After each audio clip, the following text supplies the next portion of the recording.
E aí, pessoal? Tranquilo? Vamos lá, vamos para mais um assunto de contemporaneidades. É um assunto que envolve Brasil, envolve América Latina, mas o assunto é esse, ó. Chile rejeita a nova Constituição em plebiscito. Percebam vocês que é uma notícia do dia 4/9/2022, onde na manchete diz que com 99,92% das urnas apuradas, o placar de 61,87%, só fechar aqui, pela reprovação, fechaço, e 38,13% pela aprovação. O processo para que se chegasse ao referendo começou em 2019, após onda de manifestações. Então vamos rapidamente entender o seguinte. Em 2019 houve uma série de manifestações no Chile contra aumento de preços de combustíveis, aumento de preços da tarifa do metrô, aumento da tarifa de energia. A população saiu às ruas, foi extremamente violento, muitos estudantes, o governo inclusive rebateu com jatos d'água, gás e pimenta, enfim. Foi considerado uma das manifestações mais intensas pós-redemocratização do Chile, que vai acontecer na década de 90. E naquela ocasião a população sai às ruas, enfim, manifestando por causa desses aumentos, e começou a aparecer dentre as reivindicações a palavra formar uma constituinte, uma assembleia constituinte. Para uma assembleia constituinte nada mais é do que uma comissão para escrever uma nova constituição chilena. E naquela ocasião a pressão foi tão grande em que conseguiram na Câmara de Deputados a aprovação de um plebiscito. Um plebiscito se teria ou não uma Assembleia Constituinte, ou seja, uma comissão. E saiu vitorioso essa Assembleia Constituinte. Naquela época, a vitória do plebiscito, onde teria a formação de uma Assembleia Constituinte, ou seja, de ter uma comissão para escrever uma nova Constituição, foi uma vitória da esquerda, okay? Da esquerda chilena.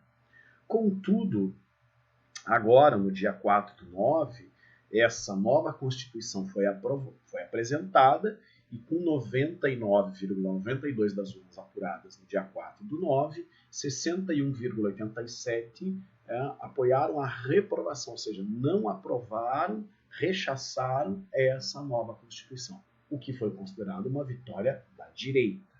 Então, entenda, gente, que o Chile é mais um reflexo, assim como o Brasil, assim como o Paraguai, assim como o Equador, assim como o Uruguai, de ter uma polarização direita e esquerda, ok? Vamos rapidamente lembrar o porquê dessa polarização, o que culminou, o que chegou aqui, tá? Isso envolve Brasil e envolve países vizinhos. A gente tem que lembrar que a América Latina, quando a gente fala dela, a gente lembra de um órgão criado em 48, que eu já mencionei a vocês, quando eu falei de industrialização brasileira, chamado CEPAL, Comissão Econômica para a América Latina e Caribe. A CEPAL surgiu em 48 e o objetivo da CEPAL era explicar o porquê do subdesenvolvimento latino-americano. Porque as teorias eram muito falhas. Lembra aquelas teorias deterministas, de que a América Latina era subdesenvolvida porque a maioria dos países estavam em áreas tropicais e que a tropicalidade explicava a pobreza. Essas teorias eram inaceitáveis. E aí surge a CEPAL com o objetivo de explicar realmente o porquê do subdesenvolvimento. Vale o comentário.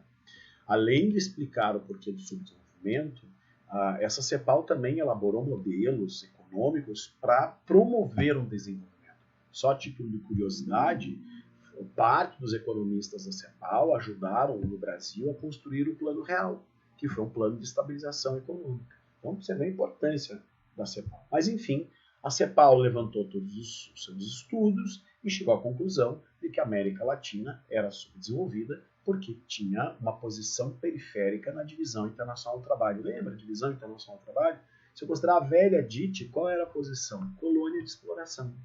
Como uma colônia de exploração, tinha tudo aquilo que marca uma colônia de exploração. Ou seja, tinha uma exportação de produtos primários, uma importação de produtos industrializados, colocando uma condição de submissão econômica, tinha uma concentração de terra, uma concentração de renda, e, querendo ou não, se havia concentração de terra e renda, havia uma elite agrária que era completamente conivente aos pactos coloniais.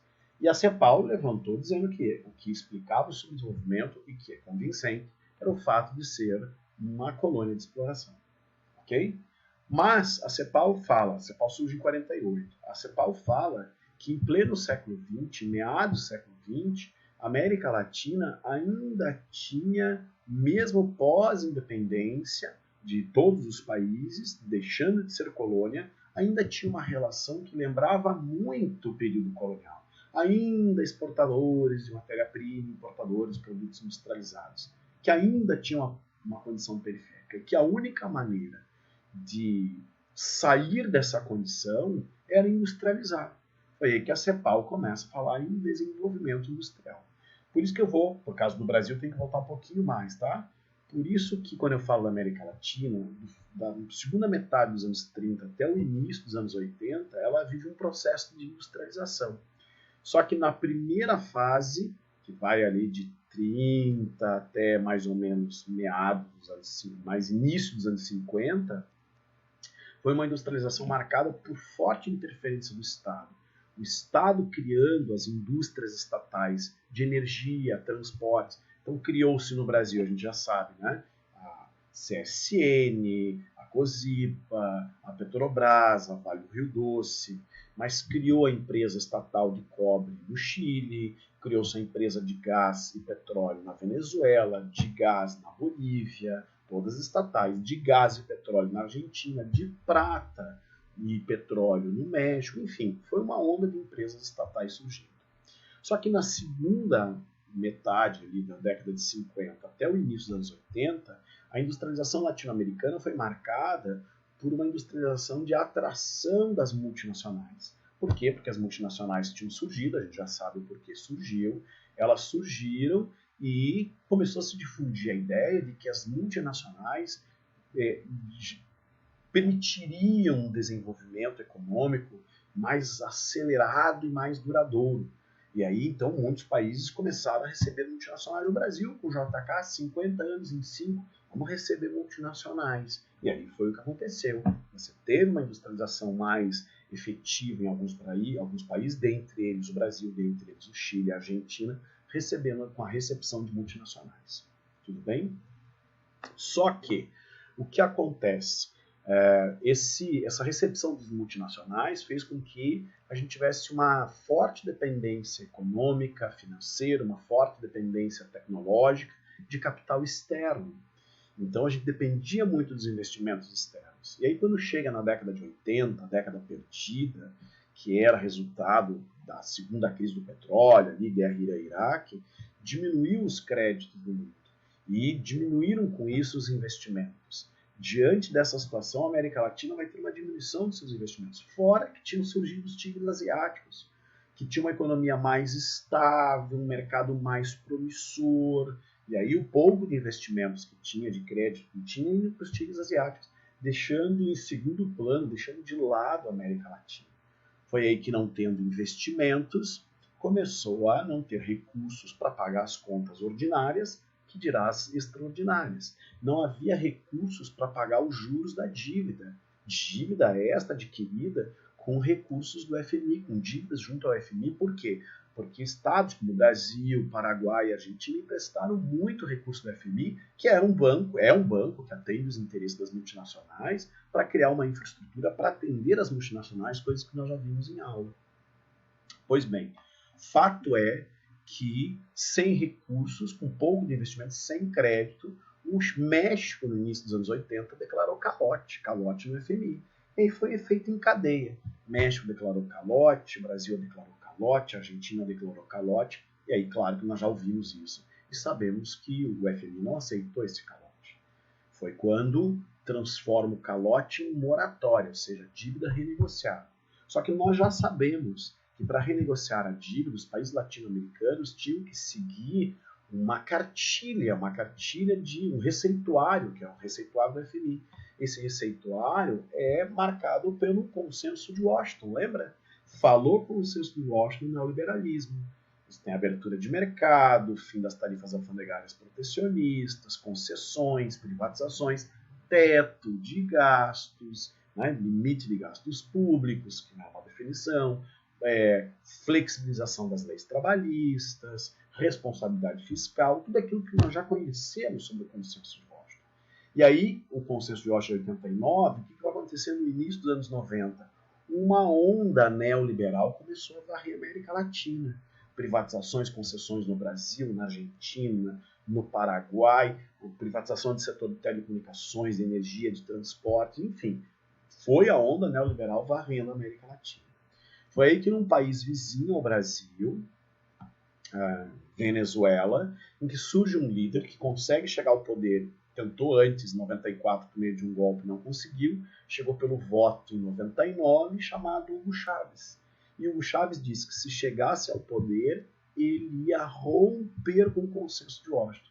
Ele disse assim, mas calma lá, vocês, países desenvolvidos, disseram que nós temos que, para sair da condição de subdesenvolvimento, tem que industrializar. Pois bem, nos industrializamos. Depois vocês disseram que nós tínhamos que ter multinacionais. Pois bem, recebemos multinacionais. E o resultado, a gente se endividou. A gente está completamente dependente, à mercê dos interesses das multinacionais. Foi aí que ele disse que se ele chegasse ao poder, ele ia criar uma alternativa bolivariana das Américas. Por que bolivariana? De Simão Bolívar, século XIX, Simão Bolívar, ele tinha uma luta contra a doutrina Monroe, América para os americanos. Ele não queria uma dominação americana. Então, por isso, bolivariana. Ele disse, eu quero me livrar disso, uma alternativa bolivariana, chamada de ALBA. Olha, era chamada de ALBA porque na década de 90 se criou a ALCA, a Área de Livre Comércio das Américas, que, se saísse do papel, como o nome já diz, seria uma área de livre comércio que, idealizada pelos Estados Unidos, que envolveria toda a América, todo o continente americano, exceto Cuba, por razões óbvias. Então ele disse, não, eu vou criar uma alternativa bolivariana e vou construir o socialismo do século XXI. Aí ele começa a falar em socialismo. O que aconteceu a partir disso? Aconteceu a partir disso que muitos países começaram a ser simpáticos a essa ideia de construir um novo caminho econômico. Um novo caminho mais avesso a uma corrente neoliberal. Foi, na verdade, a América Latina sofreu uma grande divisão em 3 grupos.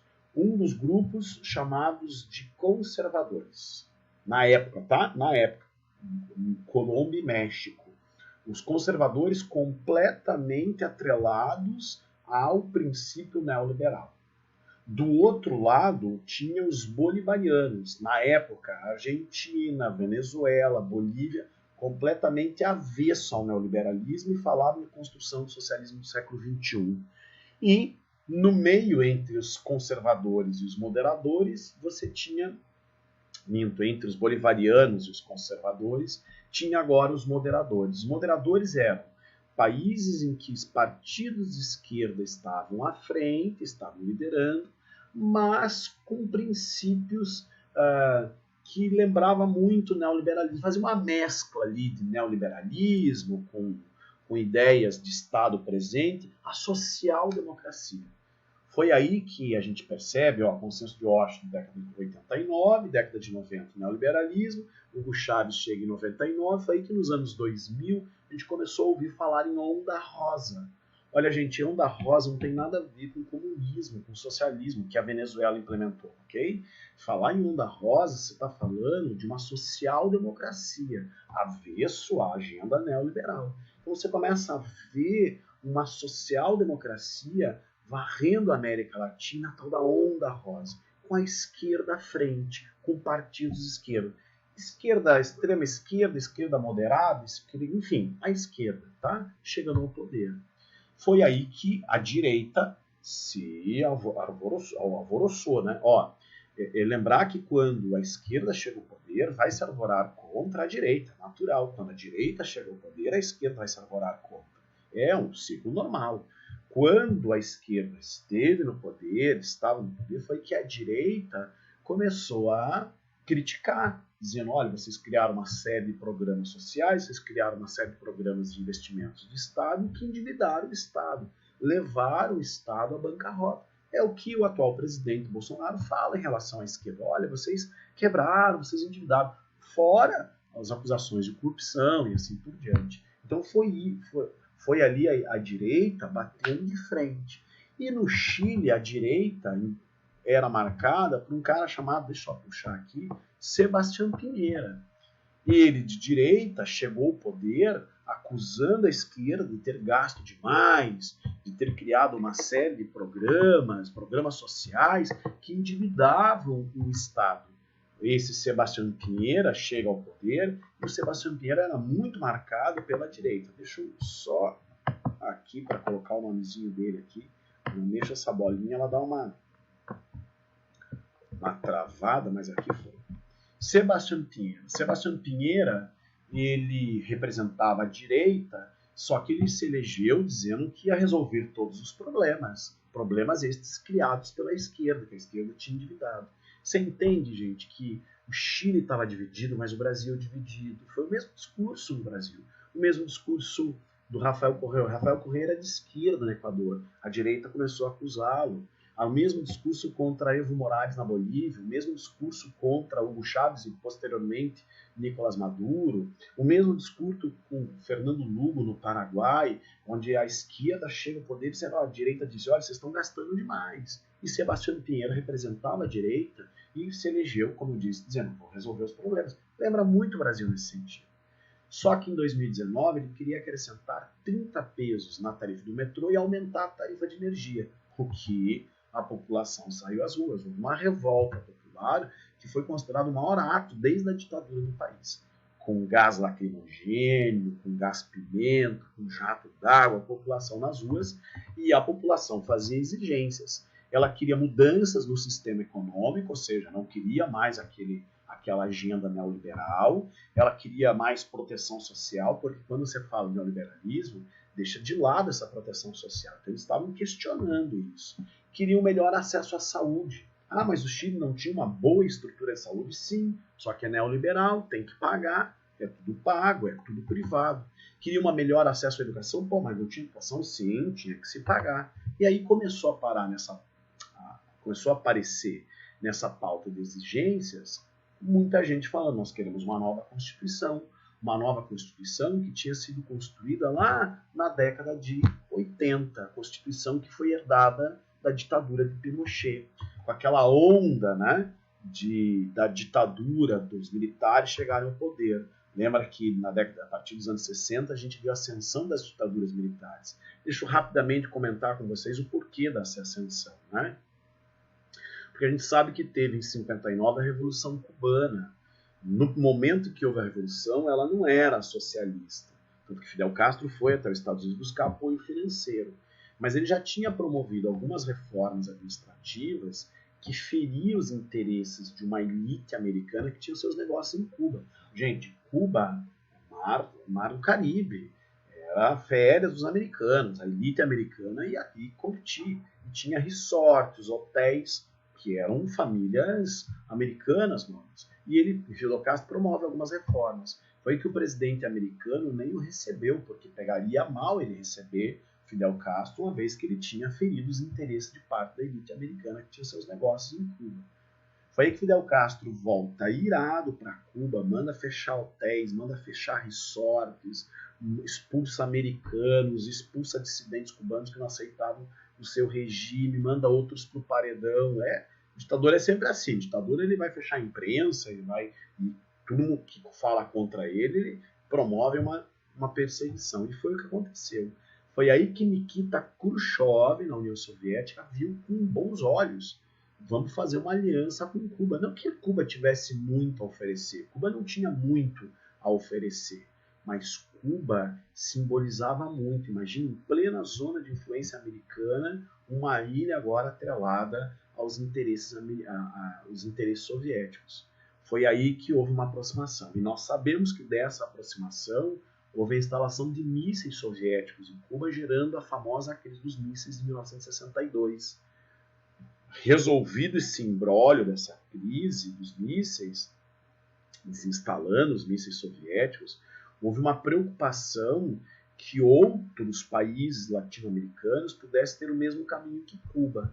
Aí que lança um plano de segurança nacional que fez com que lideranças políticas, no caso militares, boa parte deles, assumissem o poder com o apoio dos americanos, Operação Condor, né, via CIA, agência de inteligência americana, o serviço secreto americano lança a Operação Condor, que era apoiar militares para que eles chegassem ao poder, porque na visão americana havia um receio, na Guerra Fria, de que mais países latino-americanos chegassem tivesse um atrelamento aí com a União Soviética. Por isso houve uma ascensão das ditaduras militares.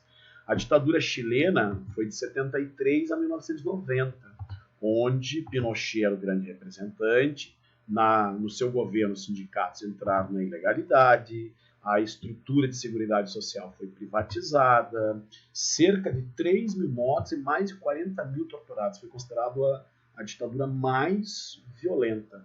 Leia um livro, ou assista um filme chamado Casa dos Espíritos, que conta exatamente ali a ditadura, bem o momento de ascensão dos militares. Quando eu falo que essa estrutura de seguridade social foi privatizada, isso tem muito a ver com uma agenda neoliberal. E é exatamente essa agenda neoliberal que impôs um alto custo de vida à população, que a população começou a questionar ali no ano de 2019.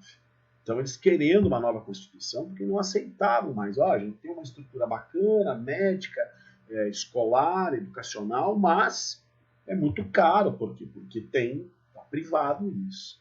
E dentro desse período, em 1980, foi quando teve a construção da Constituição, a Carta Magna, que teve o apoio dos aliados da ditadura e sem uma consulta democrática, sem uma consulta populacional. O fato é que surge uma Constituição completamente vinculada aos interesses de Pinochet, sem uma consulta popular. Em 2019, então, a população sai às ruas e exige uma nova agenda social, que queriam medidas relacionadas à aposentadoria, ou seja, que tivesse um sistema público de aposentadoria, que tivesse um acesso à saúde público, porque só tinha privado, queriam melhores salários, queriam uma administração pública mais eficaz e queria a redução do número de parlamentares. Claro, uma máquina administrativa mais enxuta são menos gastos. Então começam a pedir isso. E em 2020 se intensificou as manifestações.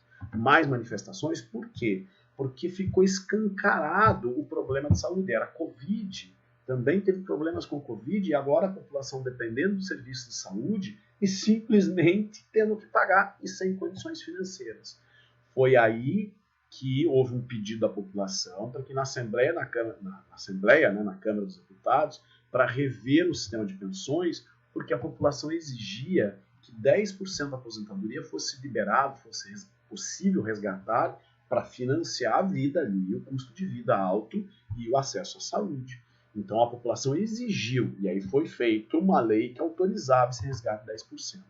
E ao mesmo tempo, em 2020, aí ficou muito mais forte essa ideia de um plebiscito, a construção de um plebiscito para decidir sobre a abertura de um processo constituinte. Lembrando que um processo constituinte vamos ter uma comissão, uma Assembleia Constituinte, que vai reescrever a Constituição e apresentará à população. E foi como esse plebiscito, resultado desse plebiscito. 78,27% votou aprovando essa Assembleia Constituinte e 22,73% rejeitando. Como era uma manifestação contra Sebastião Pinheiro, a gente diz que foi uma vitória da esquerda, onde nessa Assembleia Constituinte tinha alguns detalhes. Teria uma Assembleia composta 50% por homens e 50% por mulheres. Essa seria uma Constituinte, uma Assembleia Constituinte que não seria mista, ou seja, os membros que iam escrever essa nova Constituição, eles seriam eleitos com essa finalidade, membros então eleitos, sem que esses membros pudessem necessariamente tivessem uma filiação partidária. Por que isso? Porque eles queriam a participação dos indígenas. Lembra que os países latino-americanos têm muitos povos indígenas. Então eles queriam que tivesse assentos, que tivesse cota de assentos reservados para os povos indígenas, para que eles pudessem falar quais eram os seus desejos. E aí foi aprovado, então, esse plebiscito. Teria uma Assembleia Constituinte, vitória da esquerda. Escreveram essa Constituição. Apresentaram agora em setembro de 2022. E a gente viu que com um pouco mais de 60% dos votos foi rejeitada essa nova Constituição. Por que rejeitado? Deixa eu até comentar aqui, tem mais uma outra norma, né? Eles queriam que cada item que iam compor essa nova Constituição fosse aprovada por 2/3 dos futuros constituintes. Então, tudo que foi apresentado, que foi escrito, 2/3 da Assembleia Constituinte votou favorável. E aí apresentam para a Assembleia, para a Câmara de Deputados, Senado, se aprovaram ou não, e a gente viu que foi rejeitado. Rejeitado por quê? Quais os itens polêmicos? Porque na nova Constituição eles queriam o fim do Senado. Eles eliminariam o Senado e, em contrapartida, queriam 2 câmaras de poder assimétrico. Daria quase que no mesmo, né? Acaba com o Senado, você tem Senado e Câmara dos Deputados, eles queriam 2 câmaras de deputados sem Senado, com poder assimétrico. Quer dizer, uma com um pouco mais de peso, um voto mais importante que a outra. Isso foi rechaçado, não aceitado. Eles queriam um sistema de justiça indígena.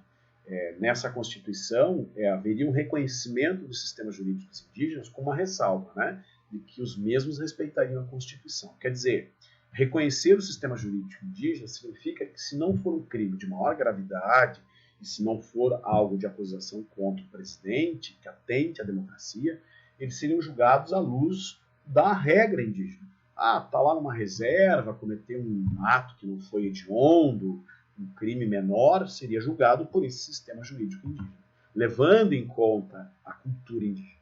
Também queriam igualdade de gênero, que os cargos dos poderes fossem igualmente distribuídos entre homens e mulheres.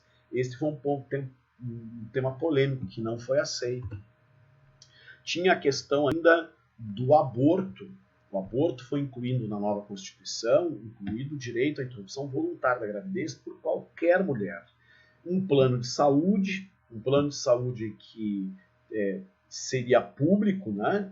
Teria sistema público, mas também teria a possibilidade de contratar um privado. Então, estabelecia que as despesas obrigatórias de saúde sejam 100% destinadas ao sistema público. Quer dizer, um pacote de despesas básicas para a saúde, de atendimento à saúde. Por quê? Porque lá tinha que pagar. E aposentadorias, que propunha um sistema de previdência social público, como é igual ao Brasil. Ou seja, lá é tudo privado e que eles queriam um sistema de aposentadorias público, onde uma parte era financiada pelo trabalhador, outra parte pelos empregadores, como é no Brasil.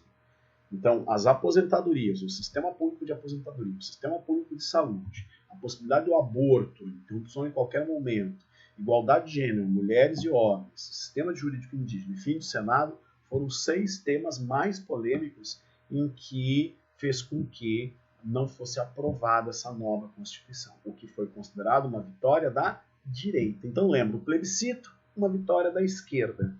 A rechaço à nova Constituição escrita, uma vitória da direita. O que vai acontecer não sabemos. Lembrando que o Chile agora é governado pela esquerda, né? O Boric é o presidente. Foi considerado uma derrota para ele não ser aprovada essa nova Constituição. Vamos ver quais serão os desdobramentos no Chile nos próximos meses. Vamos ter que acompanhar isso. Mas era isso que estava acontecendo aí no Chile sobre a nova Constituição. Beleza? Era isso, gente. Espero que tenha ficado claro. Qualquer coisa aí, me procurem e tire dúvidas, tá bom? Um abraço, gente.